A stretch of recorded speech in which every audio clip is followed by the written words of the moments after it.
I love you with all my heart, with every molecule, with every atom. I love you on a subatomic level. This is going to be the very last time I try to marry you. I'd rather die than disappoint you. On the most important day of his life, Philip Brainerd, the world's most absent-minded professor, made a few little mistakes. Oops. Wow, what a bang. And one gigantic flub.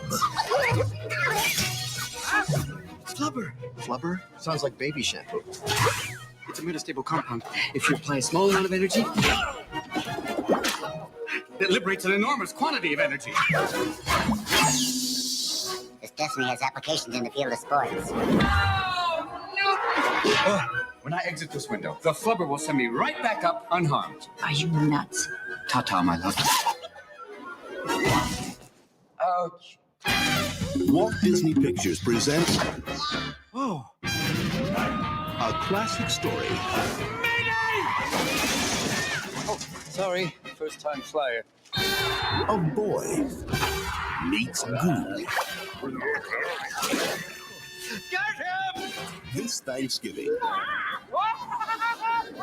discover the stuff that dreams are made of. Ow!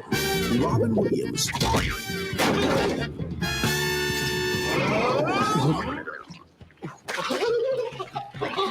Hit the deck!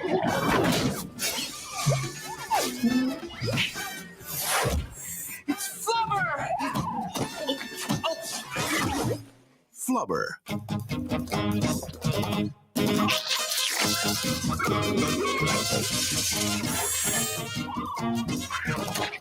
Oh, boy.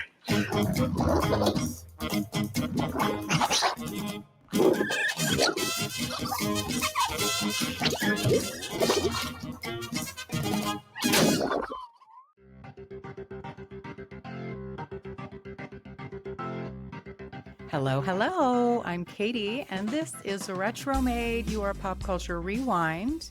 Today, we're diving into 1997's Flubber. And 1997, I believe, is probably the latest, definitely for the John Hughes, it's the latest movie we've done. So this is a John Hughes penned remake. If that surprises you, it did me as well. I will tell you, I experienced a first in show history watching this movie. Stay tuned to find out what it was. Now, I am very happy to introduce a new guest to the show. We have Dustin from the Retro Movie Roundtable podcast.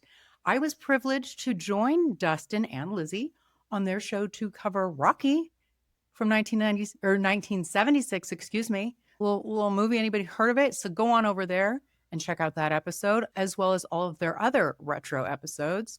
And I think we had a really interesting discussion about that classic film. Now, Dustin, first of all, welcome. Yes. Welcome to Retromade. Hello. Good evening. Secondly, I loved what you mentioned recently, which is that you believe that the point of any movie is to make you feel. What you feel is up to you, but if you feel something, then it is a success. I love that. Tell me more about that and something we might not know about Retro Movie Roundtable. It's like you took the words right out of my mouth. Hello, everybody. I'm Dustin, and I'm one of those guys who will tolerate some movies that might make general audiences a little uncomfortable. I enjoy the big laugh-tastic comedy fests. I enjoy big budget movies too. I enjoy love stories, but there are some movies out there that are intended to push the buttons. They are intended to make you either lean in a little bit and say, what am I in for? Or their intention is to make you squirm a bit in your seat. And then you talk about it with your friends or your family or your partner, whomever it is. And those are the things that I pursue. I pursue art in every form. I think I first said that back when I was in college a long time ago, which is the purpose of the artist is to make you feel. And that's it. It might be something that disgusts you. That's fine too. So I like to approach our movie conversations with, what did this bring out? Because it's more than just what the title of the genre is. So yeah, I was very happy to have you on our show, Retro Movie Roundtable.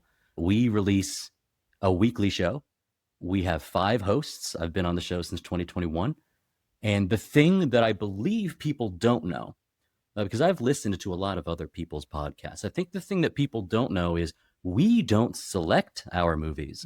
We ask our guests to provide a short list. We want to cover the gamut. We want to be introduced to things that are new. One of the finest things in a movie conversation is to get something new.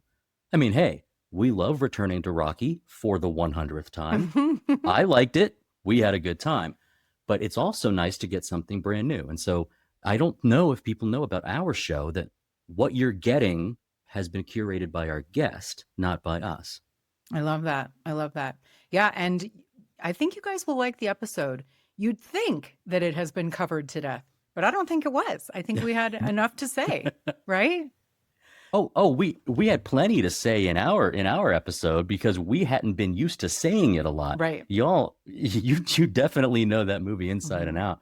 But I will say it. Remember that things that make you feel, we described that running shot along the ship and how you run through a brick wall for the way that this movie can energize you. And it has longer lessons than just there was a fight. There's so much to that movie. And I guess we've got another cerebral one tonight, don't we? Yeah, so there's a little sneak peek into the Rocky episode. And then, I mean, very similar movie is Flubber, I might add, only 30 years later. So, sure. But in order to set the stage for our discussion about Flubber, we're gonna open the time capsule. That's what we do here on Retromade, Dustin. So there's some trivia. I've heard about this. Yes. From 1997. Can you see the wheel that we're gonna spin? Yes, I can see it. Okay, I'm so ready. A bunch of categories about, retro trivia. I'm gonna spin the wheel and then I'm gonna see. Test your knowledge about 1997 pop culture. And we have come to Fad Flashback. In 1997, this toy craze swept the nation, with collectors driving up the prices of rare plush animals with tag errors. What was the name of this hugely popular line of stuffed toys? I believe the name of the company is TY Tie. Are we talking about Beanie Babies? Yes, bonus points for the name of the company, Dustin. Very good. Oh, yeah. Very good. Oh, yeah. Hit me with another one. Did you have Beanie Babies? No, I saw Beanie Babies. I had friends with Beanie Babies. I was the age of someone who would have friends with Beanie Babies, but the movement towards collecting them and looking for the errors and that kind of thing did not matter to me. I had my own little stuffed dog. His name was Shredder.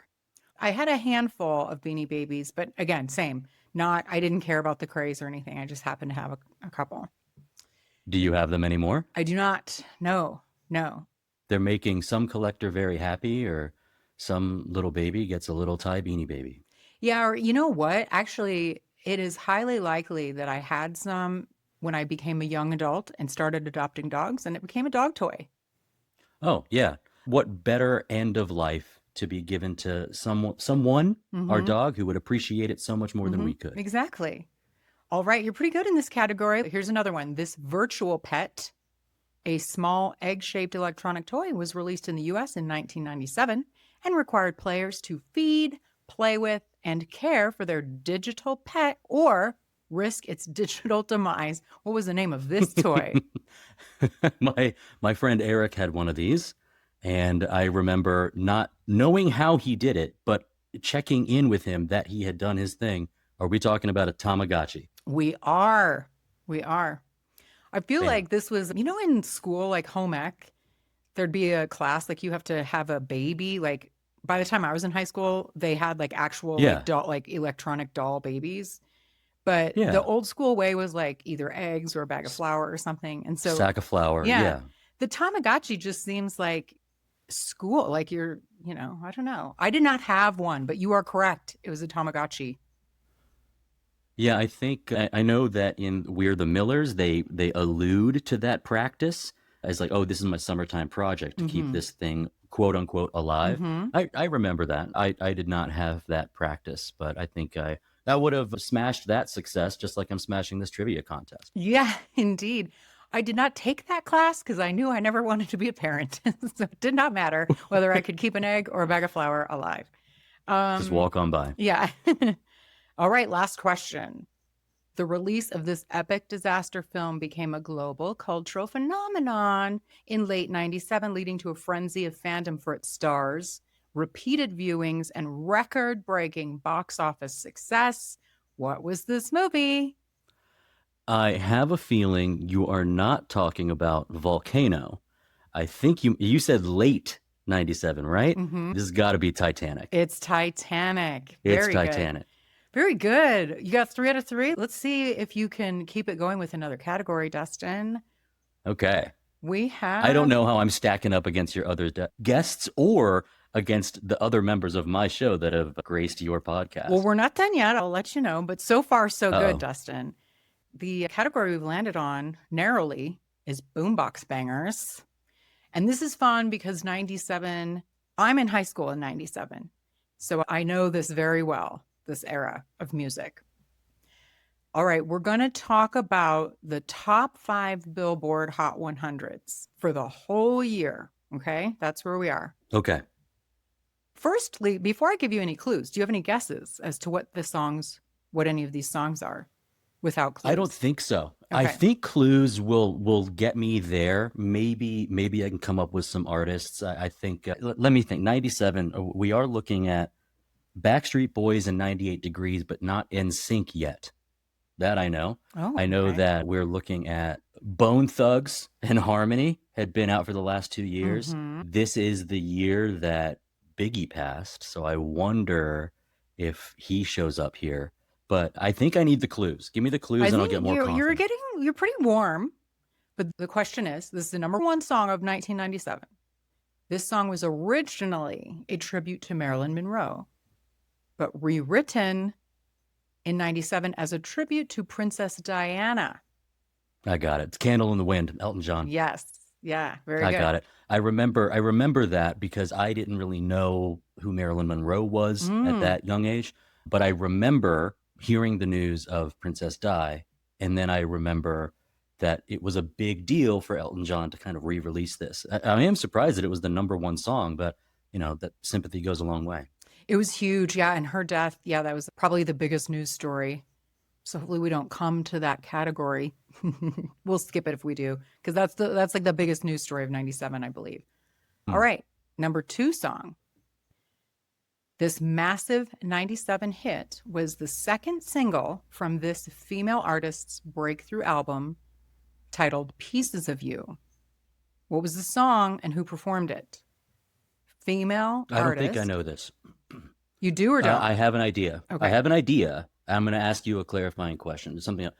Does this female artist go by her first and last name or just her first name? It's just one name. Is it Jewel? It is. It is, Jewel. Is it You Were Meant for Me? It is. Very good. And I love that you're using Jeopardy rules here by answering the form of the question. Okay. Number 3. That's a good song. It is. I mean, so far, I'm all in favor of both of these. Actually, I'm in favor of all 5 of these. I was a All big 5. fan of. Yeah. Okay. So Mhm. off the Katie seal of approval. That'll They help do. me. Well, we'll get to number 5. But number 3 is a tribute to the late Notorious B.I.G. This song by Puff Daddy and Faith Evans spent an impressive 11 weeks at number 1 and finished at number 3 on the whole year-end chart. What was the title of this song? I don't think I know the title. I can hum it. I think you said it. Yeah, back when he was Puff Daddy, it uses the Police bass line that every step you take, it Yeah. uses that. Mhm. I know the song. It probably has something generic like I'll be with you or I'll be watching you. It's something similar or it's off, but I know the No, song. you're very close. It's I'll Be Missing You. I'll be missing. And you. Yeah. I couldn't have loved this song more. To break, I'll be missing you. Somebody tell me why. One black morning, when this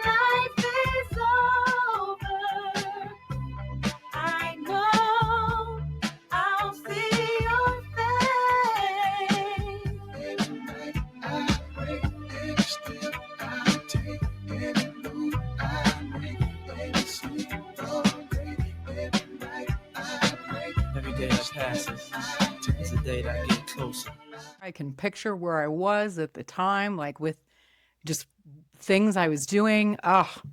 Such a good song. Such a good song. Yes, very good, very good. All right. It's also nice when some of these songs have they sample music from the past. That's when your parents or your uncle or whoever gets to say, "Oh, you like that, do you?" Remember in the let me 80s when it introduce was you. Yeah. Yeah, that's fun. That's They good. that was even in one of Puffy's songs about, we take hits from the 80s and make them sound so crazy. It's like actually a lyric in his song. Yeah. Back before we knew what a monster he is. All right. Number 4. This song was released in 96, but carried its popularity into 97, where it finished the year at number 4. So it was like a popular song for a whole year. Okay. And it is an R&B power ballad, female artist. Okay, it's an R&B power ballad that was with the charts all year. Okay. Female artist. I have a name, but I don't know if I have the song. I have a name. Tell me if the name is right before I go down this path. Okay. Toni Braxton. Yes. Okay. Is it Unbreak My Heart? It is. And wasn't that a great Say song? you love me again. Uh-huh. Yeah, it is a great song. Power ballad, man. Yeah. All year? Yeah. It came out in 96, but ended 97 at number 4. See, I'm not going to say I have an advantage, but like top 40 or Billboard stuff, I remember I was not able to drive in 97 yet. So I got to listen to whatever mom had on in the car. So top 40 Casey Kasem, I heard this stuff every week. So I would probably way better at top 5, top 10, top 40 in the 90s than I am now. I couldn't tell you a single top 10 song right now. Oh, me neither. That's because I'm old and I remember the things from when I was young. That's how it goes, I think. All right, the last one. You're doing very well. Number 5 song for 97. It is an upbeat hip hop track from Puff Daddy again. Yeah, he was big in 97. This time, but he needs someone else to help him. He can't do it on his own. We had Faith Evans for the number 3 one. This one features Mace. Remember Mace? Yes, M-A-S-E, Mace. Yes, Mace. Yes. And it spent 6 weeks at the number 1 spot and finished the year at number 5. What was this song? I don't have it. I'll tell you this right now. I don't have it. This was the year of Mace had a 3-song EP. Yeah. And I'll tell you off the top, I just don't have it. So I remember loving Mace. Dustin. I remember loving Mace back in the day. The name of the song is Can't Nobody Hold Me Down. Yeah, it was like an upbeat, it was like a party track, Yes. Mm-hmm. Yes. Very, very good. So far, you get a sticker, Dustin. You're doing Excellent. very good. Very good. Oh, come on. A star. Yes. A star. We'll do one more category. You are getting some good categories, I gotta say. So this category is Big Screen, Time Machine. I'm excited about all the categories, but I'm looking now. Can Dustin come out to play? That is toys and electronics. Oh, okay. Well, I mean, I'm good with all of these. Yeah. I could play a trivia game all day. Okay, so Big Screen Time Machine. 5 trivia questions, one for each of the top 5 highest grossing movies in the theater of 1997 on the big screen. Okay. Do you have any guesses before we get clues? Big movies. Just what the top 5? Yeah. Okay, Titanic was number 1 that year. Yes. Okay. I know that. I also know this, that we were still in the era where comedies could break the top 5 or the top 3. Mm-hmm. It wouldn't be for another 8 to 10 years where your comedies barely crack the top 10. I think Jim Carrey's Liar Liar is up there. Is it? It is not. Okay, but, maybe it's top 10. But it is in the top video rentals in 97. So it must have come out a little earlier. So you're in the right era. Okay, let's see. What else came out that year? See, I'm just, without a clue, I'm just kind of stabbing at 97. I'll give you clues, but you've done well with Titanic. Yeah. Batman and Robin? Nope. Was 97? Nope. I think. I mean, It probably was, but it was not on the top 5 movies. Okay. Give me the clues. Okay, The clues. clues Number will 2. help me narrow it down. Yep. You'll get them. You will get them with clues. Number 2. The climactic San Diego scene of this dinosaur blockbuster features a T-Rex wreaking havoc. During the rampage, director Steven Spielberg makes a brief cameo appearance on a television screen. What was this movie? Jurassic Park: The Lost World. Correct. Right? Number Did not have the magic with that one for me.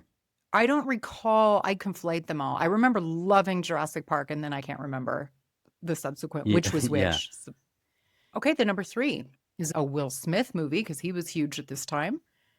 And he was initially hesitant to star in it. It was about a secret organization that monitors extraterrestrial Men in life. Black. Yes. Oh, yeah. Yes. Oh, yeah.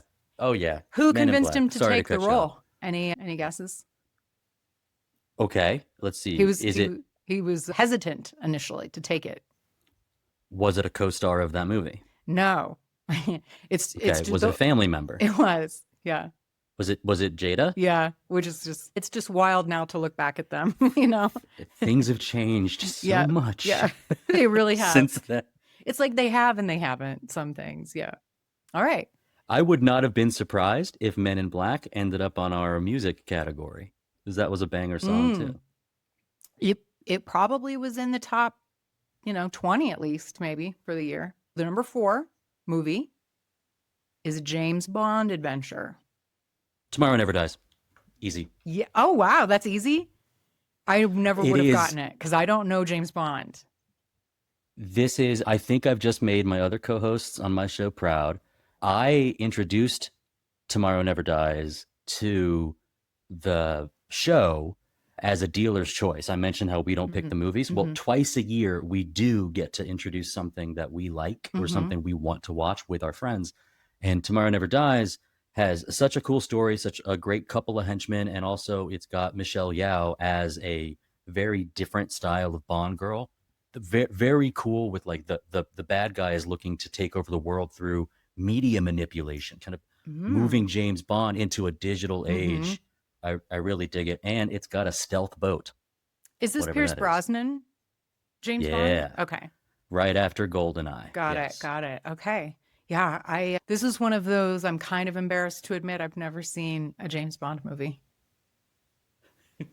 I have completely shed my embarrassment for not seeing movies. We're busy people, It's Katie. true. We got tons of stuff to do. I had to kick some people out. I had to say, sorry, I can't hang out with you. I've got a podcast with Katie. I make time for my one retro movie a week. Maybe. So it's okay if we have missed some staples, or in your instance, missed, one of the finest franchises ever put on film. I know. I've missed a couple, what people would consider that. And maybe one day I will come back to them. But at any rate, I feel privileged that you're spending this time on Retromade.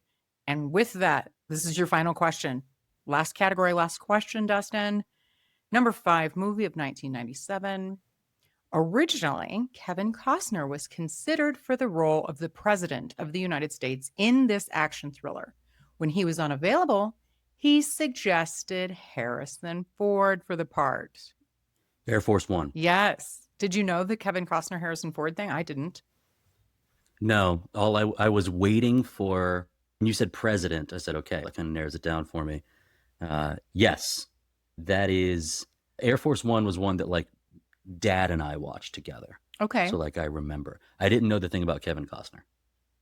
Got it. All right. Although I will say, we recently chatted about it. Kevin Costner, for all of your listeners, this was something mentioned by Bill Simmons on his show. I don't watch his show or listen to his show that much, but for your listeners, can you name another person who's put out as many good sports movies as Kevin Costner? You'll find it hard to beat him. Sports movies? I can only think of 2, 3. Does he have 3 sports movies? He's got like 7. Really? Okay. He's got a bunch. Yeah. And some of them are just kind of like Draft Day, you might not consider like a sport movie, but like there's so many. Sports in the background. I think Yeah. Okay. sports in the background. Yeah. Yeah. But Kevin Costner, I didn't know that about him, but it's a good plane movie, but there's a plane movie that is not as high on the list as that from 1997 that I like better. called Con Air. Yeah, who's that? Love Con Air. Nick Cage and who's the other? Nick Cage, John Malkovich. John I think Malkovich. Ving Rhames. Yeah. Dave Chappelle. Yeah, I do like that movie despite my dislike of what's his face, Nick Cage. He's not my Yeah. fave, but yeah, I like that movie. He plays a flat character in it. Cameron Poe. It's not a great performance, but the movie is cool. You're right. I gotta say, Dustin, you did mighty well. I would give you like a 98%. That's pretty high. Gold star for you. Yeah, I was happy with the sticker. Yeah, gold star. So I'll take the percentage. Yeah. I wish I had actual cash to give you. I do not. But next time. Yeah. That was our time capsule. So now we're very Fun. much in the mindset of 1997. This whole season is about John Hughes. And I'm discovering, rediscovering, revisiting his classics, some movies I haven't seen before, but his 80s and 90s movies. Does John Hughes mean anything to you? Did you grow up watching him? When did you realize that he was the mastermind behind some of these iconic movies? I will give the credit to USA Network or TBS Network, who alerted you that what you're in the middle of is a John Hughes fest. So the ones that spring to mind, I think The Breakfast Club is the best of the bunch. Mm-hmm. I also hold that 100%. movie in pretty high regard. Talk about movies that make you feel. Yeah. Some of them I've seen, but they don't hold like the high ranking that other people put them at. Sure. So Ferris Bueller's Day Off, you could not have a day off from school without that movie being on the Superstation. So you know that movie, and eventually I got tired of that movie. Okay. 16 Candles and Pretty in Pink both fall into the cute, exist, but I don't long for them. Same. And then with some of our other like things that are John Hughes, like he did the screenplay for but did not direct or something like that. Some of them were surprises to me. You had shared the theme of the season, and I looked at it and I said, what? All of these? Yeah. And that's where I go, I actually think I've seen over 70% of his, the movies he's tied to. But there are some directors, there are some writers who it's important to like watch their stuff, to be involved in what they have put out into the world.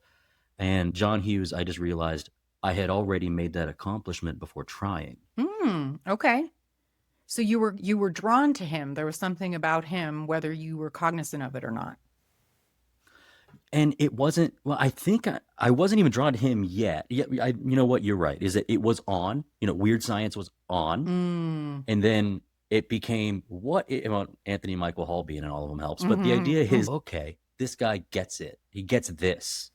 And so if you were to ask me like who's the champion of this teen angst understanding, I'd say it's Hughes.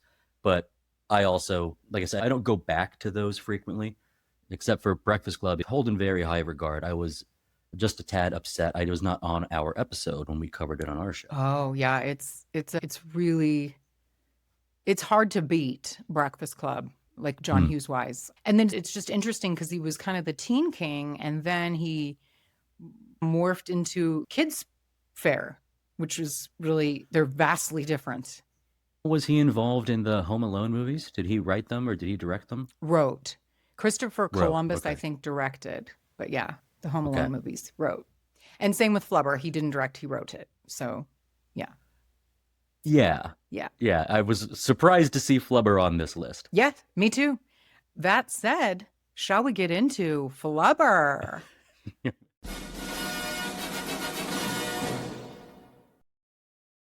So ready. Okay, you guys, this came out November 26th, 1997. So, Thanksgiving time, which is upon us almost.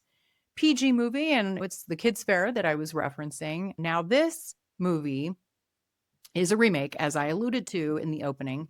This one has a 5.3 on IMDb, and the original movie that it was based on, 1961, has a 6.7. And I think that's very telling. The director, as I mentioned, is not John Hughes, it's Les Mayfield. And I was unfamiliar with that name. I don't know if you're familiar with him, Dustin. I like to say honestly, when somebody, like you just said, doesn't mean anything to me, and Les Mayfield is a name that I did not know. I didn't either. So when I looked him up, he's done a lot of like a documentary about the making of a number of movies. So he's done a lot of that. And then this is kind of his jam. He directs comedies.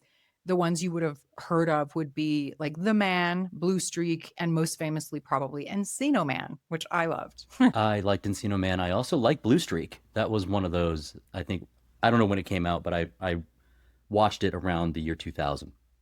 And I thought that was a good watch. Yeah, I believe I've seen it, and I just can't recall. There's too many other things in my head. John Hughes rewrote the original Bill Walsh screenplay based on a short story by Samuel W. Taylor. I know this is kind of a lot. So the short story by Taylor was called A Situation of Gravity, and it was originally published in 1943 in an issue of Liberty magazine.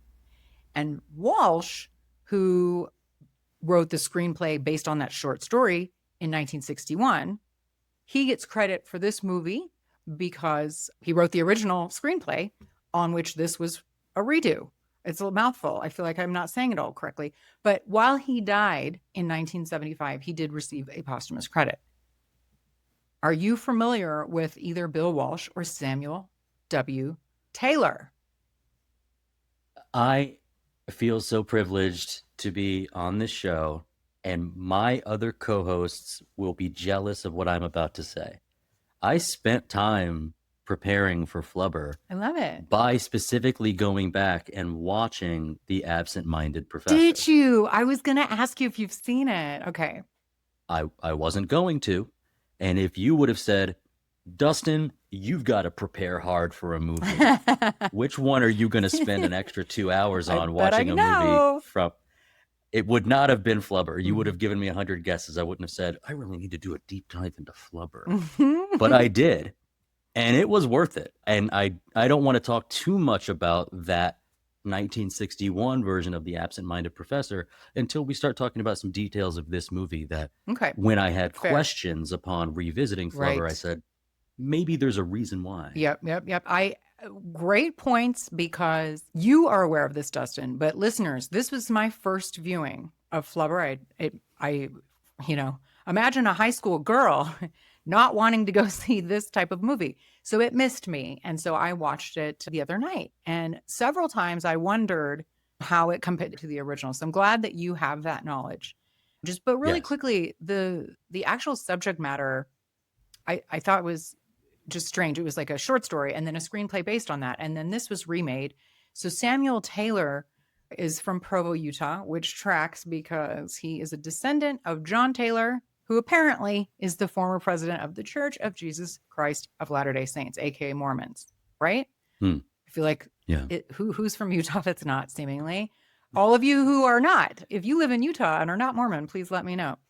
Now, Bill Walsh, who wrote the original screenplay, he also wrote the sequel. Did you know that there was a sequel to the 61 movie called Son of Flubber in 1962? I did know that, and please don't judge me. Is I said to myself, I think I'm flubbered out. Yeah. I'm not going to watch Son of Flubber. Listen, I think, Dustin, I would have judged you if you had, to be honest with you. Right. I've got to go down this. I got to learn more about Flubber. Son of Flubber. Bill Walsh produced a lot of 60s and 70s classics like Mary Poppins, Bedknobs and Broomsticks, and The Absent-Minded Professor. So he was more of a producer, it seems. So anyway, that's the writing and directing staff. Now, if you are like me, listeners, and you have not seen this movie, or if it's been 30-ish years, here's what it's about. Having already missed his wedding to his beautiful sweetheart, Sarah, twice, the happy absent-minded professor, Dr. Philip Brainerd, is struggling to come up with a brilliant invention to save Medfield College from closure. However, as good things come to those who wait, the eccentric inventor stumbles upon an innovative but highly unstable formula for Flubber, a mysterious rubber-like hybrid elastomer that can lift objects, bouncing and stretching as if it had a mind of its own. And of course, this unique but untamed creation catches the attention of the ruthless rival who is bent on getting his hands on the extraordinary substance. But first, he will have to catch it. Can Dr. Brainerd protect his invention? Yeah, hilarity ensues Yes. as we see how Flubber affects our little community around dear. these two colleges. Oh my God. I'm sure a lot of you haven't seen this, and so sadly, people are probably missing this episode, but I will try and convince a number of people to listen to it anyway. I have ways. Because this cast is extraordinary, is it not? Robin Williams is extraordinary. Well, I not would say. necessarily extraordinary in this movie, but they are, I think there is a lot of acting talent. Perhaps that talent wasn't used to its full potential in Flubber. I wasn't being overly critical of Flubber. I am familiar only a little bit with Marcia Gay Harden, plays our Sarah. Okay. Only a little bit. There were, I think, SVU, Law and Order SVU. Yeah. that She I was somebody, recognized her she had from. a recurring, yep. Christopher McDonald is great in everything he's in. Mm-hmm. We know that. Will Wheaton, the son, I've seen him in things since. But then I would laud the performances of some of our other bit characters, even though they're not on screen that much. But I don't have the knowledge of their acting chops beyond Flubber. Okay, let's talk about it. So first, I mean, obviously we have Robin Williams, who we don't need to talk about his body of work. He plays our Professor Philip Brainerd. Marcia Gay Harden, as you mentioned, plays Dr. Sarah Jean Reynolds. And I think, let's see, she won an Oscar and had a number of nominations. She was nominated for her supporting role in Mystic River, and then she won for her supporting role in Pollock. And then she's a very, very, very familiar face, this Marcia Gay Harden.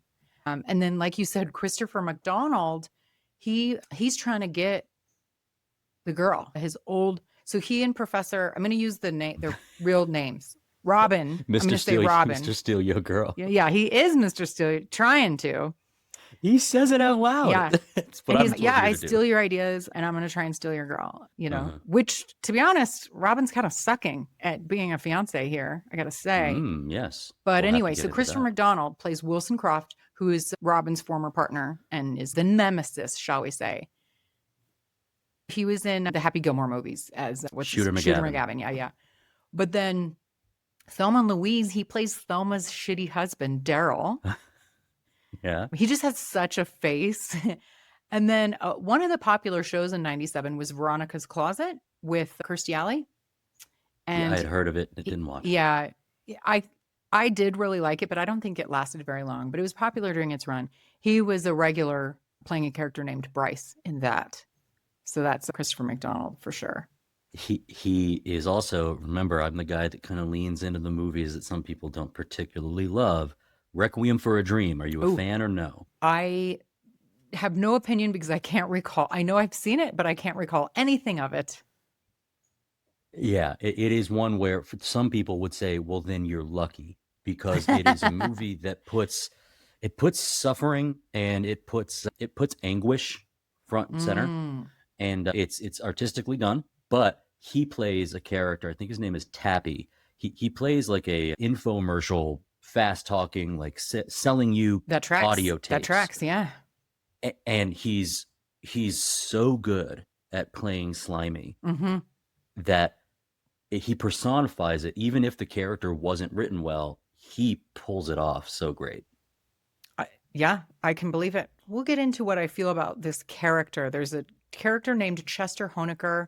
So there's like two rival colleges, Medfield College, he's Will Wheaton's character's dad. So he's like the rich college donor guy that I'll just give it away. I think this was a completely unnecessary plot point and character. Yeah. Like we didn't need to have him. But anyway, he was played by Raymond J. Barry.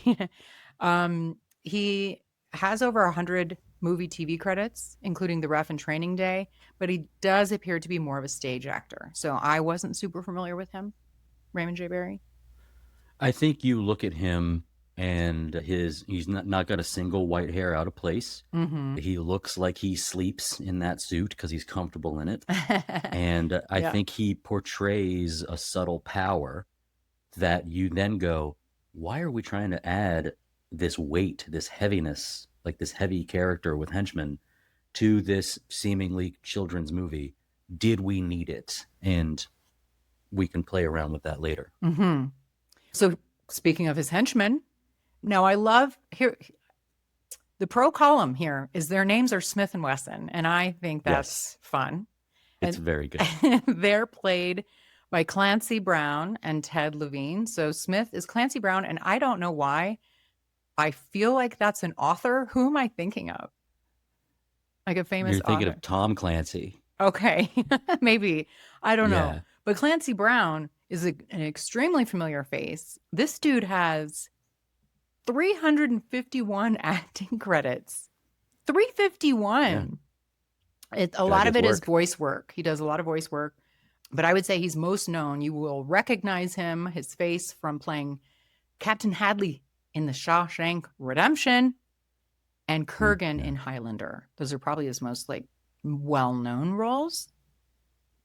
And then Ted Levine, if not for his voice, I wouldn't have recognized him from The Silence of the Lambs. I don't know what he's from. There are things about big time canon movies that you might even still hold in high regard where I don't remember his character. Mm-hmm. So I raise my hand and say, no, I just forgot him. I do like him here.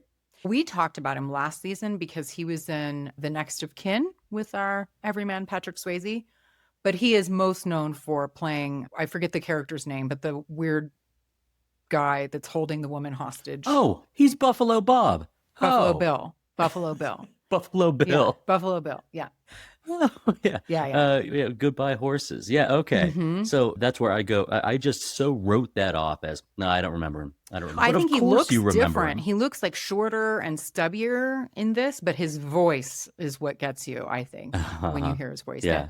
And then Will Wheaton, you mentioned, I think he's really known in Star Trek circles because he was in a shit ton of episodes of Star Trek: The Next Generation. And then he plays himself in a lot of Big Bang Theory episodes. And then when he was a child, he played Gordy in Stand By Me. Yes. There are some actors, Haley Joel Osment is one of them. There are some actors that you knew them from child roles and then they kind of just keep existing through Hollywood. Yeah. They still live in LA. They still interact with other people who are up and comers. They still have face recognition. And Will Wheaton is somebody that is in some like online LA nerd scene, but also comedy scene. Yep. He's just still around. Yeah, you're right. And I hate to be like such a negative Nelly, but I have always been annoyed by him. And he certainly did not disappoint in this. He knows that about himself. Yeah. I mean, granted, he's supposed to be playing like an annoying, like entitled rich kid. But yeah, I don't know. There's something about him. But I did read that he was cast in this because he resembles Tommy Kirk from the original. Having seen it, do you feel the same way or no? I don't feel the same way. And it's only because I think that men were built differently back then. Men were oftentimes much slimmer and slighter, especially if you're playing young. Mm-hmm. And I think Will Wheaton looks kind of like he could play on that team, which surprised me. But that character, not Chester, but in the early in the 1961 version, his name is Biff or Biffer, and he just looks like this little scamp. Mm-hmm. But he also is not so plainly on the bad guy side. Okay. He is also a member of the community that is trying to make things better. He's trying to save people. He's trying to help people out. He questions his dad when his dad forces him to do something that is morally questionable. And he ends up saving the day a little bit. So they really leaned into, if we're going to have this character exist in the Flubber movie, we have to have him lean towards the criminal enterprise side. He can't be a toe the line guy. Yeah, that's interesting. It sounds like the character in the original was a more fleshed out character, perhaps. Yeah. Yeah. Yeah. Which tracks. And I'll make this point, which is that I think that there was an intention to honor the absent-minded professor and the choices and the big scenes in that movie. Yeah. And I think those choices were made due to Disney proclivities. They do this frequently. Yep. But also, there was some, I don't know if it has to do with the estate. I don't know if it had to do with the rights of the story, but they made the decision. We're going to stick with this basketball game is very Oh important. my God. We're Yep. gonna, Yeah. we're, Dear God, the we're going to basketball game. the basketball game. We're going to stick with that. We're going to stick with the car flies. Yes. Even, what are we looking at? 6 years later, with all the advancement in technology, is, ooh, car is flying. That matters to this movie, and because it mattered to the original. Right. And I would say it hurt the performance and your overall product of 1997's Flubber, their refusal to distance from the past. Yeah, I think that's valid. I think there's more to it than that, but that's a good start. We'll talk about it once we get through all of our cast, because there's a couple of other interesting ones. The next being Edie McClurg, who has hardly any role in this at all. She's like the assistant or something to Dr. Sarah Jean Reynolds, the fiance. The reason I bring her up is because she's in almost every John Hughes movie. I don't know if you recognize her or if you're aware of her being in all of Hughes' movies. I imagine that I would recognize her immediately. The but I'm gonna redhead, do the same thing where plumper, I say, redheaded woman. yes, or I would say I don't remember that part. I was focused on something else. Of course. Yeah, she wasn't in it very much, but I know she always has a very small role. Except for Ferris Bueller, she had a little bit of a bigger role, but she's in almost every Hughes movie in a small role. So here she was as like the assistant to the university president. And then Sam Lloyd Yes. played the basketball coach. And did Yeah. you know that he's Christopher Lloyd's nephew? I did not know that. It's cool to hear because I like them both. Did you say Ted Lloyd? Sam Lloyd. What was his name? Sam. Sam Lloyd. Mhm. Sam Lloyd did pass about 5 years ago. Yes. But I know him from the TV show Scrubs. Yes. Which was a great portrayal of a very well-written character. Agreed. That was just hilarious every time you saw him, and I would say that he nailed every single line he had in this movie. Yeah, and he's very distinct looking, you all. I looked up because he has a certain look about him, and then his last name is Lloyd, and I was like, I looked up, is he related to Christopher Lloyd? Sure enough, he is. He's his nephew. And then we have the weird, I shouldn't say weird, it was really kind of cool. Weibo is like a floating smartphone of sorts that seems to be sentient as well. And that is voiced by Jodie Benson. And I don't, that doesn't sound familiar to me at all, but she voiced a very famous Disney character. The Little Mermaid. Yeah. Yeah. Yes. Indeed. Yes. And a good voice performance here too, with a fun little character. A character like that, you might think to yourself, am I going to get sick of this little floating trash can? And I think they introduce far more depth than you certainly would have expected. I don't know if they needed way more to. to Weibo than you would have thought at Way first. more to Weibo. Right. Yeah. Agreed. And was it necessary? Not sure. Could this movie have accomplished what it needed to in 85 minutes, 80 minutes, maybe? Yeah. But they made these choices, and we got Flubber for it. They did. And then there was an uncredited appearance by Nancy Olson as like the secretary at the Ford company when they try and sell this flying car. And she portrayed Betsy in the original, who was the romantic lead. Yes? Correct. Yeah. There was no Dr. Sarah Reynolds in The Absent-Minded Professor. Instead, in 1961, or I guess based on the original short story, it would have been crazy to have a woman as a full professor. So instead, Betsy was the secretary of the president of the company. Yep. She was not academic. She was the secretary of the college president. So we did advance there. But she played a secretary again in this one. But I love when movies have little nods with the original characters playing someone else.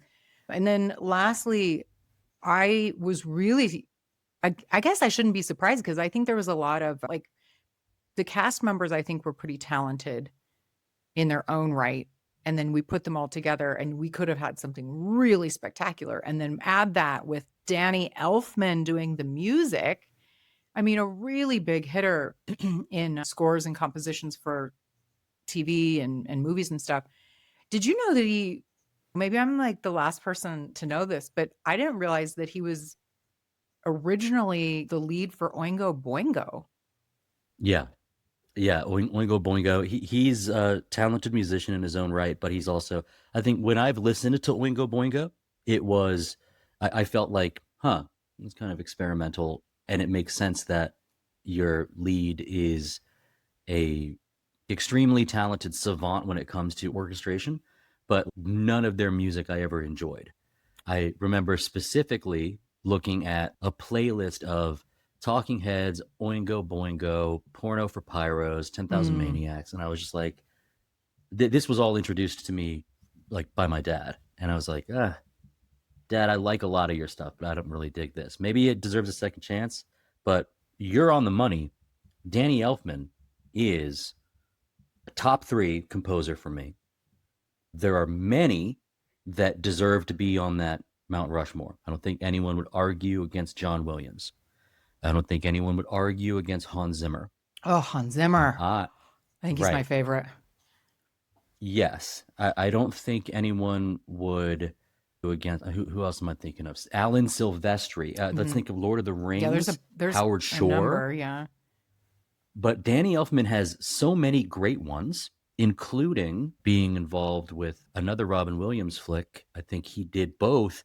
I think he was involved in both of Toys and Hook. It might just be Hook. Oh, okay. But Hook has an incredible soundtrack. Did you have something else to say about Danny Elfman? Because I'm about to turn this car upside down. Right. I was just going to mention that perhaps, so there's a John Hughes connection, because Weird Science, the theme for that movie was written by Oingo Boingo. Weird Science, like that. So that might be why he was able to get Danny Elfman. And then I was just going to mention he's a known collaborator with certain directors like Sam Raimi and Tim Burton, and then Gus Van Sant's Academy Award-winning Good Will Hunting and Milk, just to name a few of his like really big works. So I'm sure what would you like to continue on? He was also Edward Scissorhands. Like Tim Burton, there's a lot of he was Batman. Yep. That was Tim Burton. That was Elfman.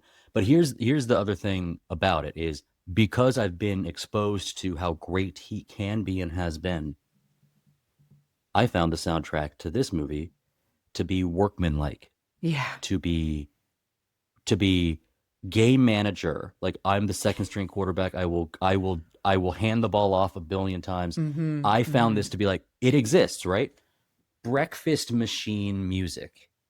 Like, yeah, that he's written a better theme for Breakfast Machine. And then what we got was music that fit, but it certainly did not stand out to me. No, not at all. For all of his greatness, this was just, yeah, I'll take the check. See you next year. We're just about to get into like really the meaty discussion, but I feel that way about everybody involved in this movie. Every single person involved in this movie. Now, it did perform well at the box office. It cost $80 million and it grossed $178 million worldwide. So it was a box office success. What is your history with Flubber? You recently watched the original. Tell me about your overall thoughts on all of this business. You know, I mentioned that I've got a bit of a background with emotions, with anxiety, fear, suspense. I'm a cerebral watcher of movies. I don't have a large collection of things I've seen.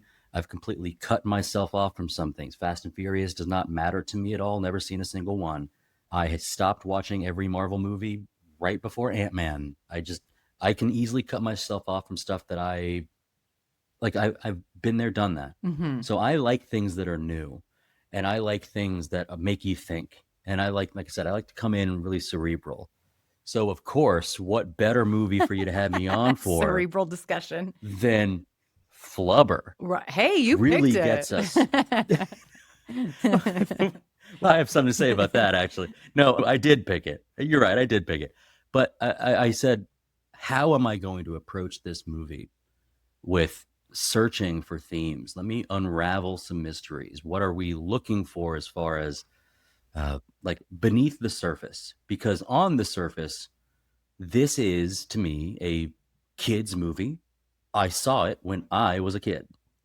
I wanted to see it because it looked like a kid's movie. It was marketed as a kid's movie. Look at this funny face Robin Williams is making, and he's holding a little green guy. Mm-hmm. The trailer's filled with the little green guy, the little flubber. I think that Disney and many other movies since this time period have adopted a style which is, look at this thing. Here's this thing. We recently covered Lilo and Stitch on our show. And I just, this movie is just an example of show off Stitch. Show off this little cute little marketable thing. And I don't hold the same connection to that movie as some other people my age. And so then I looked at Flubber and I wanted to go because, ooh, look, there's a little thing. And what do we get? I'm about 15 minutes in. Ooh, there's this little guy. He's kind of moving around. Oh, he kind of tickles it. It kind of makes sounds. Isn't that fun? And then, an hour in, you get a 2.5-minute conga line and Forgot about big that. Yeah. Copacabana dance scene with all the little flubbers bouncing around and dancing. One of them is wearing a dress. One of them is spinning around on the record. And that's where I go, this is just Disney saying, okay, what do we pack the trailer with to get the kids in, get the families in? And it worked. Oh, a bunch of this little green guy. So yes, I did drag my parents to go see Flubber. It worked. And it did not hold a special place in my heart as I grew up. I just remember it existed. It was kind of neat. Robin Williams was doing a lot of his Robin Williams thing. And then I just kind of moved on. So then it came up for this show. So let's reevaluate, watch it again. Let's study a bit. Let's remember what homework was. And then let's take a look back into this other movie too. I did not look back into the short story, but I found that like there's some stuff that I think this movie, I'm able to point out things that I might consider a mistake, or point out things that I would say, why was this done?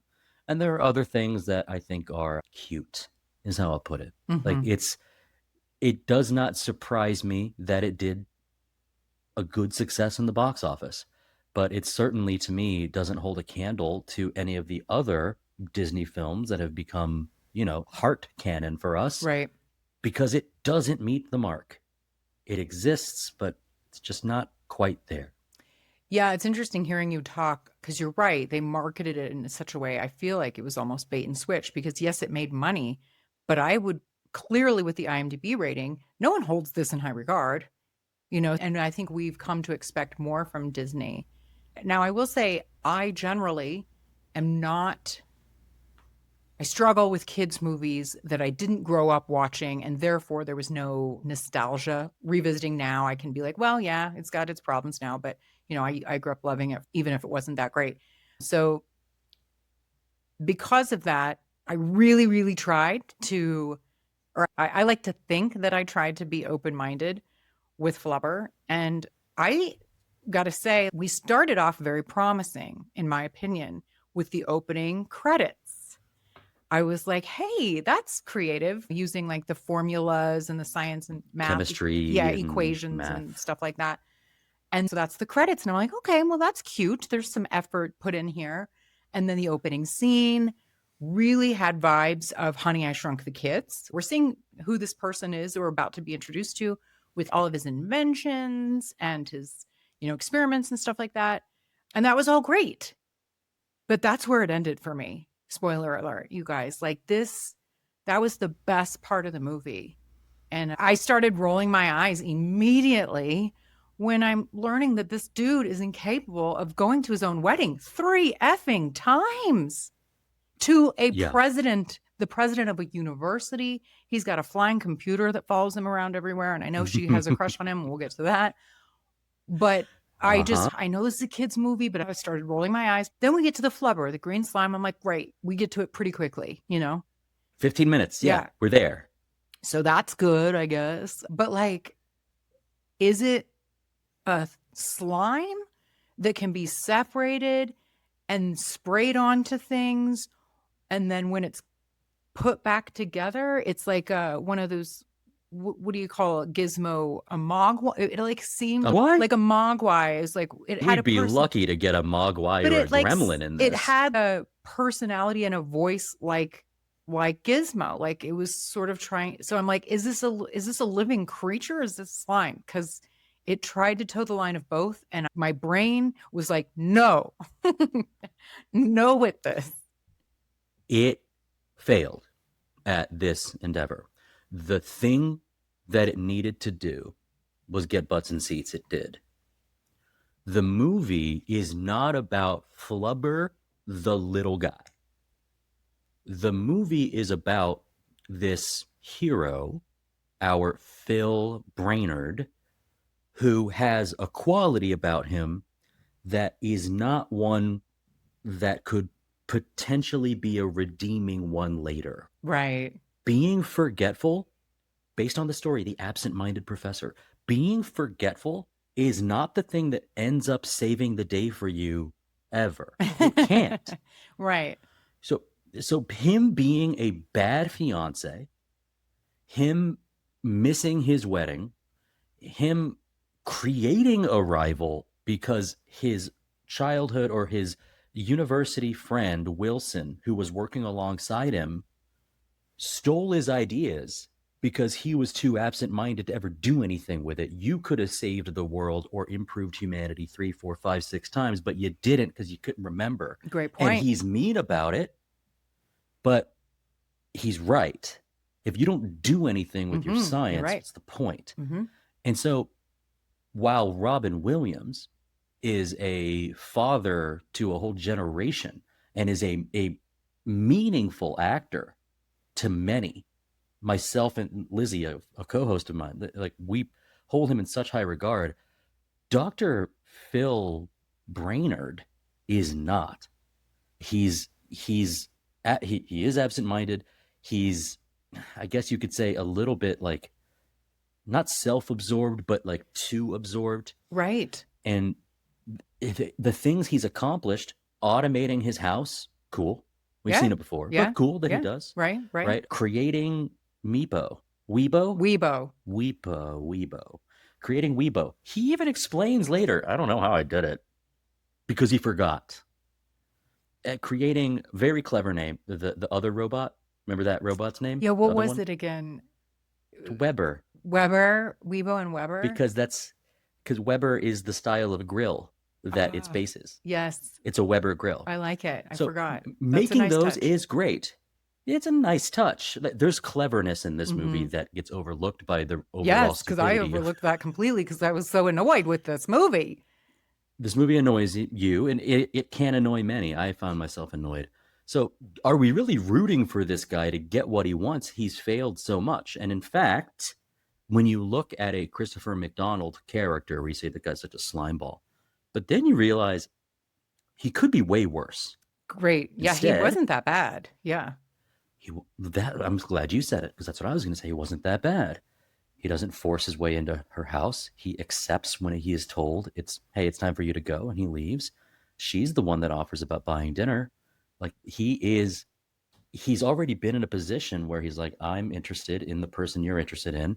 I have no idea why on earth she is repeatedly getting hurt by you. I'm going to come in and provide her something where she is not hurt. And I just found it like he wasn't the ultimate evil, like bad guy. He sides with them later. Right. Sure. Absolutely he does. And he needs to in order for us to say, is Sarah that much better off with old Brainerd than Wilson? I mean, he is known for playing a slimy guy, but I felt like he wasn't that bad in this movie. Agreed. It's a really good point. And, now that I'm thinking through, there was, like, from a villain standpoint, I think it was a bit of a crowded house. And Sarah deserves better than either of these two morons. Yeah. She's the president of a university, and she got stood up for her wedding 3 times. And was Robin Williams, because I struggle when it's a movie I haven't seen before with the character's name, the professor. Brainerd. Yeah. Brainerd, Phil Brainerd. Yeah. So were we supposed to believe he goes back and forth about being able to understand emotion in humans and then saying that he loves Sarah so much and that's why he's absent-minded or something. And so it's like, well, are you supposed to be diagnosed with something because you don't understand how to interact with humans and you don't understand emotion? Is that a diagnosable thing? or not, because in the same breath, you then go on to say that your emotion of love for her is so much. That's why you're absent-minded. None of it made sense. So our show is clean. We don't cuss on our show, but I'm not on our show. You're I'm not on your show. Yeah. That's bullshit. Right. The Disney attempt to turn the flaw into the thing that actually makes the character lovable is bullshit here. The reason I forget stuff is because I love her so much. Nah, you've been that way.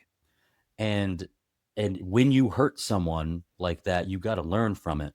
And he doesn't. No. As smart as he is, he doesn't. It's why it's kind of hard to root for him. You What can't you're root for rooting for him. is fun. You're rooting for fun things that you see on screen, which is what the movie's doing for you and your children. Is look at this fun thing. So I wanted to bring up another movie. There are movies like this. I'm thinking of The Princess and the Frog. I'm thinking of, gosh, there's a couple other Disney titles. I mean, Mulan to an extent. There are certain movies where the character flaw ends up saving them in the end. Oh, okay. Here's the thing. Got it. Here's the thing I love. The one that stands out the most is a movie I hold pretty dear because it was the first movie I took my little sister to see, is Wreck-It Ralph. You ever seen Wreck-It I Ralph? have not seen Wreck-It Ralph. Wreck-It Ralph is sweet. It is a sweet movie, and there are two protagonists, and both of them have flaws. And the way that they succeed in the movie is by embracing their flaw. You haven't seen it, so I won't spoil it to you. But it's a super Disney message, and Disney felt compelled. We have to make the absent-minded part somehow like a good thing about this character, and they failed. It's bullshit. So then you add on the things that like make it a Disney money maker. Okay, the Flubber little guy's around, but basically contained. Yeah, you're right. Like, does it have a mind of its own? It is dangerous when it's bouncing around. It's dangerous, but it does not have menace. It is not intending to harm anything, like Stitch is intending to destroy. Flubber is just bouncing around. Then what we find is most of the involvement of the concept of Flubber in this movie is based on the crystalline Flubber, but that gets turned into the liquid Flubber. Spraying the Flubber on stuff is the superpower, is what happens. The scene where Flubber gets out, he doesn't cause any problems at all. He dances. It's total bait. It's just bait. It got you in, and now we'll use this spray gun or this squirt gun or whatever. We'll rub it on our hands to be able to bounce or to be able to punch really hard. And that's it. The movie kind of shouldn't be called Flubber. Right. I struggled a lot with, are you a thing, like a little animal type, like a sentient weird being? Or are you a substance that can be sprayed on things? And they show it as both. And I'm curious how the original handled this. Oh, it had no mind of its own in the original at all. It had no playful aspect to it. It just bounced. Bouncing, jumping, propulsion. This movie, I would say, one of its pros, it uses science language well. Yeah. I know some hard science language, and there were some things about it. You call it an elastomer. There are things about the way that it is like made latent and been able to keep in its 77 Kelvin box, which is very cold, which I think 77 Kelvin is like negative 320 Fahrenheit. And I know that because I did the homework. And I like stuff like that. Good job. Yeah. Yeah. I mean, I thought so too, but it's like that's lost on the kids watching it. You know what I mean? Absolutely it is. They wouldn't know. And so in the original, it is not a fun little thing. It's just a substance. It's Phil Brainerd in Flubber. It's Ned Brainerd in the original. Okay. But the idea is they're just looking for a way. The original one, he's obsessed with a new form of energy, like kinetic energy, resting energy. So the idea is if you introduce this to that, then you can get this new form of energy, and that turns into propulsion. Propulsion allows the car to fly. Allowing the car to fly means big buku government bucks. Right. That's the direction. In this telling of the story, the thing that is created has a personality, or at least has the ability to be fun on screen for people. That's kind of it. That makes more sense. The Disneyfying it and trying to get the people into the theater by anthropomorphizing it, I think Yeah. was a problem. Yeah, I don't know. I have so many thoughts because doing this season, I'm recognizing so many I'm like, oh my God, John Hughes, how many times are we going to go to the same well? I'm just very disappointed. The inept goons that get what's coming to them inadvertently, but in a really uninspired way. It was phenomenal in Home Alone. And I get to some degree, like sometimes at work, you're lazy and you don't put all of your effort into a project. You just get it off your to-do list or whatever. And I get that, but I'm not an artist.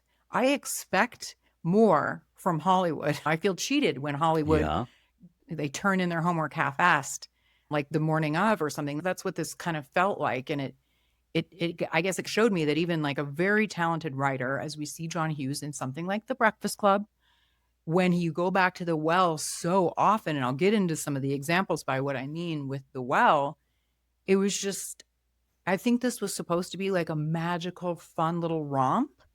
I'm not a kid, but I could have even recognized that now. It was just really a reminder to me that, dang, I've done a few movies now where Hughes is just kind of missing the mark with the heart that he used to have. I don't know. Like Dennis, did you see Dennis the Menace or Beethoven? Yes, I did. Like it seemed. Both of those were originally ones that I potentially wanted to cover. Okay. However, I see what you mean, and I'm not going to remove blame from Hughes here, but he is dealing with a movie that is based on another Walt Disney Productions movie from 46 years before that has very particular structure and things that he must have been instructed must stay in. And so I believe he was likely working with constraints. He was working within, like, we need you to put this product out. And the story that you might want to tell might have to do with human emotions, or it might have to do with these people. We're dealing with essentially all adults in this movie, which I think is also a little interesting, except for the little boy that, which even that, the setups with the boy that sees stuff in the window, like I think that was a really weak setup and there wasn't any payoff. It wasn't funny in any way. Oh, he sees the flying car through the plane window later, but there was no stakes at all with anything. That's huge, is that there were no stakes. And that, I think that's why we brought this up earlier, is the stakes for us, most of the movie were this big baseball game. Basketball game. I said baseball. Or this big basketball game where we go, are we supposed to care about this a lot? It was a big deal in the earlier one, right? But in the earlier one, was it shown that the one college's team looked like junior high school kids? That's a legitimate question. Like one team is like college kids and one team is like the chess club of a junior high school. Let me reverse this train a bit and say that one of the very first credits you get when Flubber, like its end credits roll, is the second unit director who did the basketball game, and it says his name. And I'm glad I'm not going to say his name because I think he did a dog shit job. Basketball can look incredible on film, and he did a bad job with it. Second, yes, it is meant to be a mismatch. Yes, the other school, I forget the names of the schools right now. Other school is on a huge undefeated streak. Their school, in the original, their school is not like the schlubs. In the original, the kid is kicked off the team, and the kid, Biff, is a star player. They need him or something. And elevates him, or elevates the team to be good. Yeah. This team would not have been good with Will Wheaton on it. So they really make it an imbalance. Like, I see they probably did that for comedic effect, but it was like, again, there's no stakes. There's no chance this team could ever win. And making the ball bounce, that doesn't give you talent. Yeah, like just a bouncy ball doesn't somehow win a basketball game. And so I was like, that has to have been from the original, this basketball game. Being able to jump from anywhere and dunk the ball is an unbeatable advantage, and that's what they use in the original, and they use it quite a bit here. Like, having dribble fast doesn't really do much. However, like, the point is, the Flubber compound was used to win the game, But like by accident, selfishly. like the kids don't even know that they're just by accident making baskets. It actually has nothing to do with whether or not the teams care about like this rivalry, which has never been, it's always been one-sided. Right. It's always been about, in both films, it's been about the bet between Sarah or Betsy and Wilson, the other professor. Right. And there is a very intentional scene in this movie where Will Wheaton asks, wait a second, you're betting $10,000 on the other team? That's actually a huge issue in the first movie. Oh, okay. Is that there's so much that they honor from the original, which is why, just to backtrack a bit, I don't feel like we even got to see Hughes's shot at this movie fully. I think he was too constrained by honoring what was already done. Betting against the team that Biff played for was a huge turning point for that Biff characters. I can't believe you would do that. And it's the same amount of money. It's $10,000, but that's a lot more money. Interesting. Yeah, that's really interesting. Mm-hmm. Yeah. Thank you for being very generous with the constraints that John Hughes had. I think that I'm seeing it a little bit more in a negative light because I've been doing the show and I've now done Dennis the Menace and Beethoven. And even in those, I could see him just rinse and repeating a ton of gags and a lot of the comedic antics with the henchman or like the bad guy and having unnecessary superfluous characters. And I just don't think that the gags were original in any way. He could have, again, it was just uninspired. It was like he had this homework assignment that he did the morning of. And, I guess I just think he reused everything from Home Alone like 3 times over. So I feel like the Dennis the Menace and Beethoven were sort of like the Timu of Home Alone.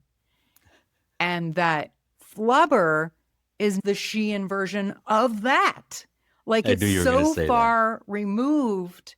It's just, let's throw everything I've done and pull out the pieces. And then having Weebo essentially be like the best friend character that has a crush on him that ends up coming in at the end, a la Pretty in Pink. Candles.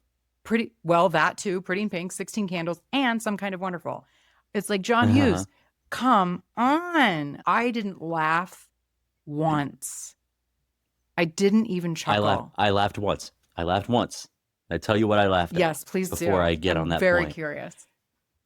It was, I'm not laughing at the very particular aimed at kids jokes. Late 90s, touching a butt is funny. So there's a lot of butt gags in this movie. Yeah.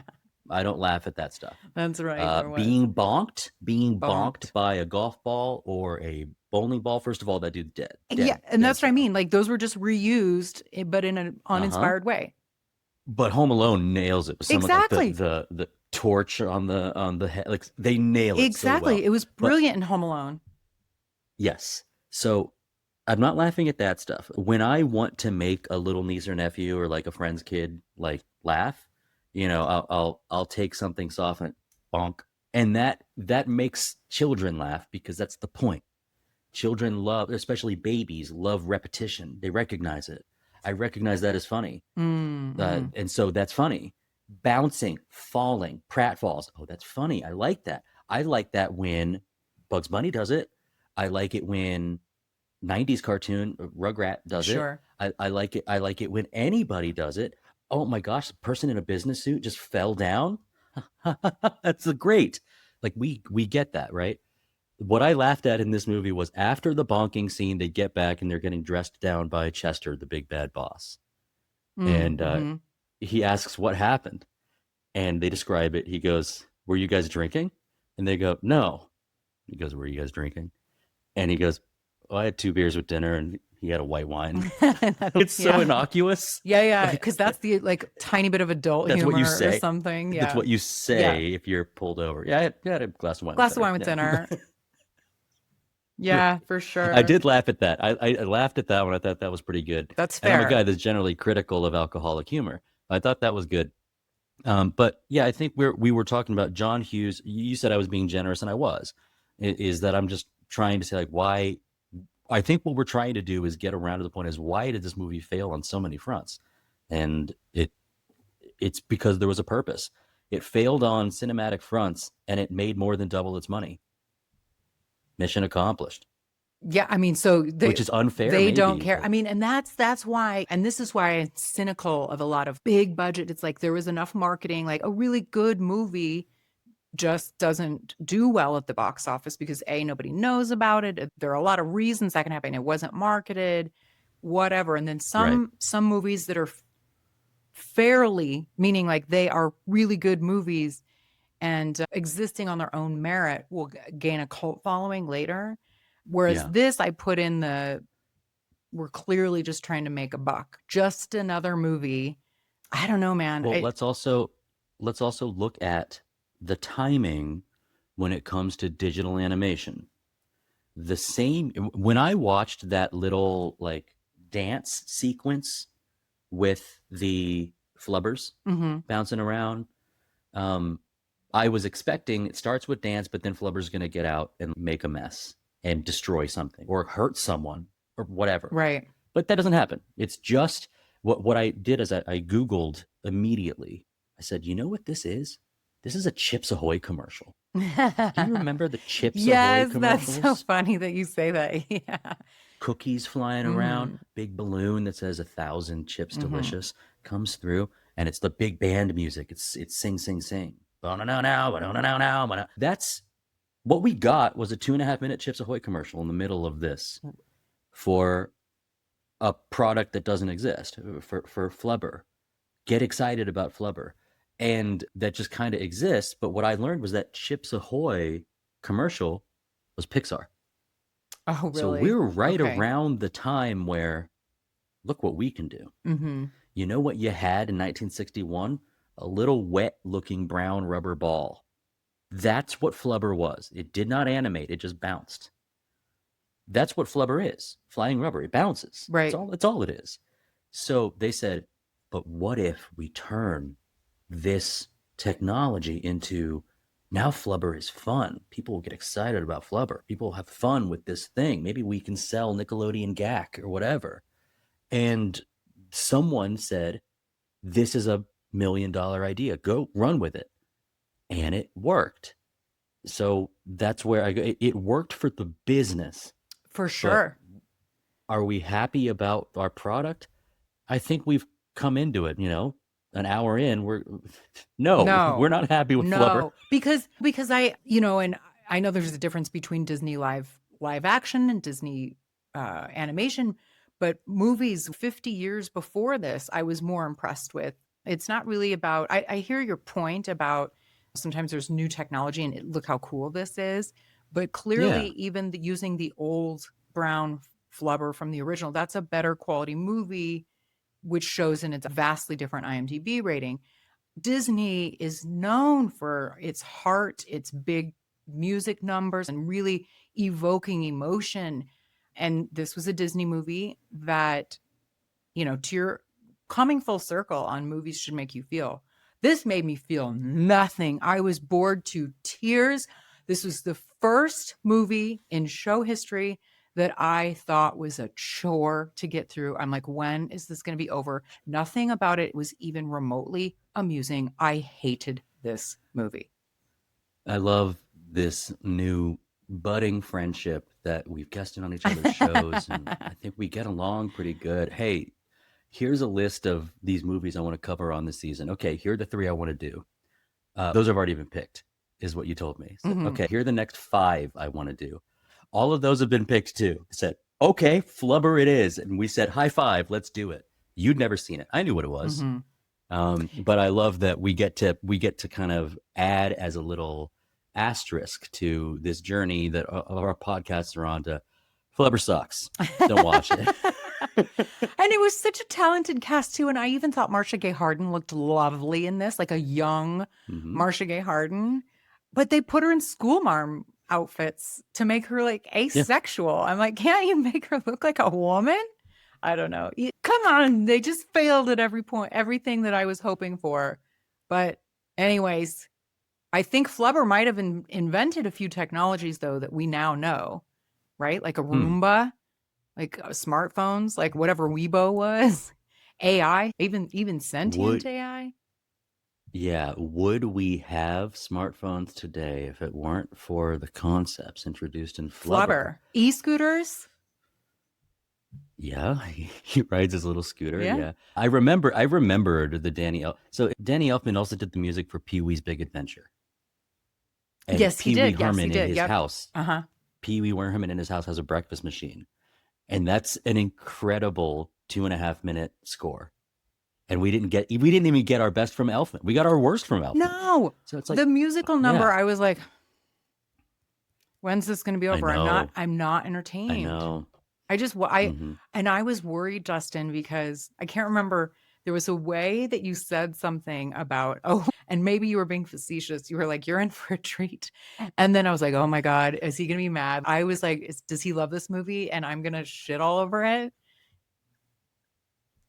No, in fact, it's one of my favorite things about these shows, and my co-hosts know it just too well, is that I will put sugar and honey over my words for an hour 10. And then we get to the end where we give it a rating, and I unleash with venom, and they're like, Dustin, what did you do? I'm like, I put on a good show for a bad movie. Yeah. Yep. Which is what we have here. Just a few little bits of trivia before we go. I did see in the opening or something, Great Oaks Entertainment. And I remember seeing that in movies of this time. This was their final film before shutting down. They don't. No shit. Yeah. Yeah. Yeah. Gee, I wonder if there's a connection. Yeah. And then I guess the name Medfield from the college name comes from Medfield, Massachusetts, which is a town where Walt Disney liked to vacation. Oh, makes sense. And so Professor Brainerd, John Hughes always wanted Robin Williams, but there must have been something. He must not have gotten along well this whole time, which is not unusual for John Hughes, as I'm learning, going through his filmography.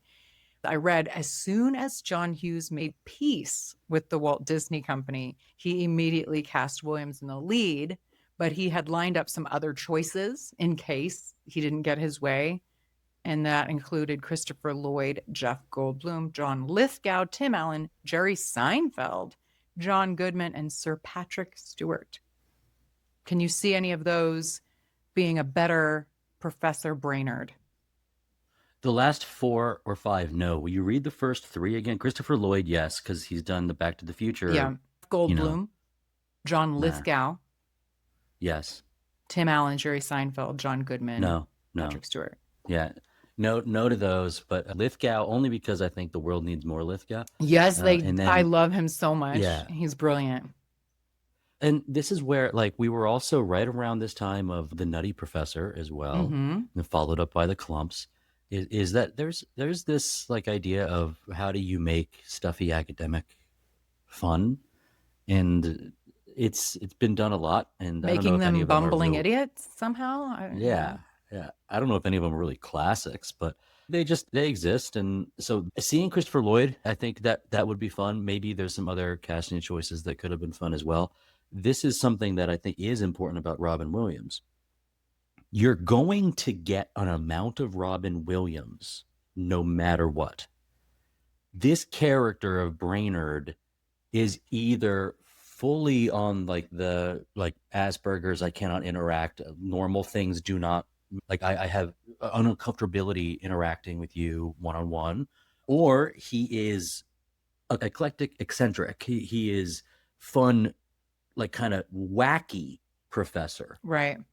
But I don't think you can be both, and I think this movie fails at it. But what you do get, what you always get, unless we're talking about 1 Hour Photo, is we get a little bit of that Robin Williams, Good Will Hunting. He's actually done some great dramatic roles. But what you're going to get if in a comedy is Robin Williams just being Robin Williams. I think about him driving the flying car for the first time, and he starts like singing this like samba music. And it's like, Brainerd would not do that. This is Robin Williams being Robin. Okay. And in a way, that's okay. That's kind of what we want, is for Robin just to be Robin. Furthermore, a huge, I think, at least attempt is the Flubber compound is dangerous. It bounces around.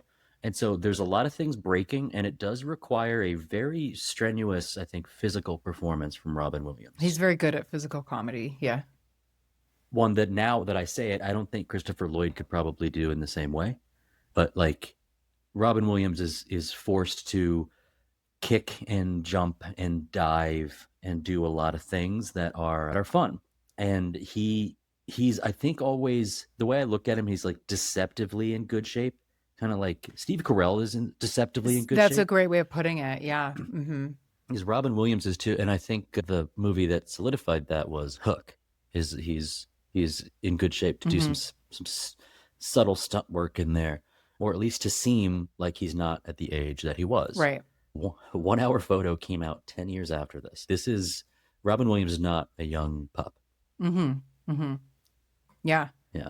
Yeah. No, I think he was, I'm not mad at Robin Williams. And now I did see a few other casting what ifs for Wilson, who is a Christopher McDonald. So Daniel Stern apparently was originally cast, but turned it down. It's interesting because he seems to usually be the bumbling idiot like he was in Home Alone. And then also Tim Allen was offered the role, but he was busy filming for Richer or Poorer with Kirstie Alley, I believe. And also he was still doing his home improvement show. And then some other very different people that I saw were considered, meaning very different from each other. Kelsey Grammer, which would be good because he plays Slimy well, because I think he is slimy. Danny DeVito, who I love. I don't know. That would have been interesting. I don't know if he could play Mr. Steal Your Girl. And then Steve Martin also. What do you think of those? Okay. Love Steve Martin. Love DeVito as the guy who's going to shut down the college. Yeah. Yeah. Not as Mr. Steal Your Girl. Mm-hmm. And then Daniel Stern. What is the name of his wet bandit, his sticky bandit? Yeah, it's the Marv wet and oh yeah. Yeah, Ooh. Marv and sorry, that yeah, happens shoot, all the what time. is it, Marv? It is, you're right. I don't even think I could have it. come up with Marv. Or maybe he is Marv. I think he is Marv. And Joe Pesci is someone else. Anyway, yeah, I could see him being Brainerd. I think Daniel Stern as Brainerd could be fun. It's Harry and Marv. I don't think I would have got that. Harry and Marv. Yeah, anyway. Yeah, I would have forgotten it. But yeah, I think I just wanted to make sure that there was enough of an attention on Robin Williams' ability to do physical. And then I just don't know if you beat Christopher McDonald with that. He's good. It's like a guy that seems like he's had every advantage. He knows it. He's unapologetic about it. Right. And in this case, he's also a brilliant scientist too. Yeah. He has the right look. Sarah agrees to go out with him right away. Yeah, I mean, he's, conventionally attractive, and he has that like Ivy League look to him. Like, I think he was really well cast. Shooter. Yeah. Dustin, I cannot thank you enough for joining me to talk Flubber and some pop culture memories from 1997, which you did very well on the trivia. What are your final thoughts on Flubber, and then where can we find you? My final thought on Flubber came out about 10 minutes ago, which is that this movie sucks and you shouldn't watch it. Yeah. I said it many times this show, more times than I normally do, is that this movie exists and it made money. So it did its job. It did its job. That's fine. We have been gifted with so much since then, and there's a reason why nobody waxes nostalgic about Flubber. I hope someday we will cover a movie that we could say is universally liked. But Flubber is not that. If you want to go to Positive Town, if you want to hear us talk nicely about all types of movies, when I say us, I mean me and Russell and Brian and Chad and Lizzie and Rebecca. We are playing every week with a new movie that has been handed to us by a guest over at the Retro Movie Roundtable. That's like Knights of the Round Table. And we have been making a lot of friends recently. We've got return guests. We have new guests every year. We do countdown episodes very soon. In fact, right around this episode releasing will be when our top 10 movies of 2015, that show will release. So we consider retro on our show anything that's 10 years old or older.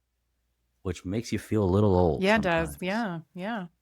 But some people define retro as certain decades. Mhm. Some people define retro as when you grew up. For us, it's just got to be over 10 years old.